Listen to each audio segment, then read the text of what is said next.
దారుణం ఇది. నాకు నేను మాట్లాడాను, శ్రీకాంత్ గారితో కూడా నేను మాట్లాడాను. వెంటనే విషయం తెలిసిన వెంటనే మాట్లాడానమ్మా. నేను డిపార్ట్మెంట్ మీకు కూడా ఏం లేదు, నువ్వు కంగారు పడకు, గవర్నమెంట్ మీకు అండగా ఉంటుందమ్మా.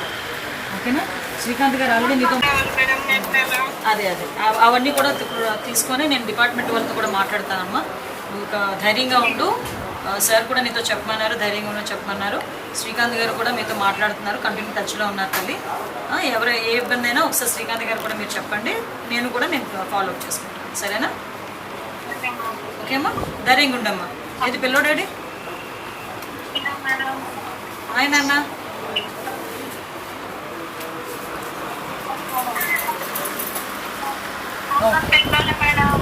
ఏం లేదులే అమ్మా, కంగారు పడుతున్నాను.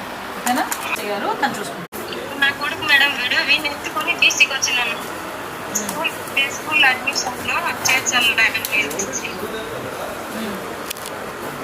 టీసీ కొట్టినారు మేడం. ఒళ్ళంతా కమిలిపోయింది. ఒక ముసలోడు మన వెంకటలక్ష్మి కొనికేనప్ప జట్టు అంటే నా భార్యగా నా కష్టం అర్థం చేసుకోకపోతే భయపెట్టేవాడు ఇంట్లో ఉండేటప్పుడు.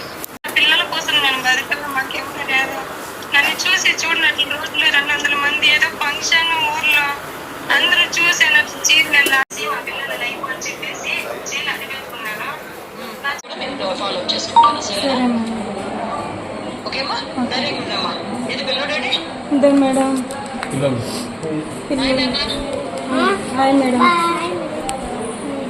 ముగ్గురు పిల్లలు మేడం.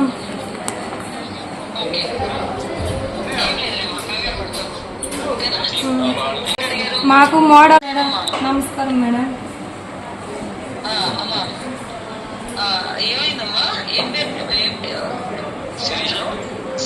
చీర్చవద్దు, పెద్ద న్యూసెన్స్ అయిపోతుంది. అయ్యి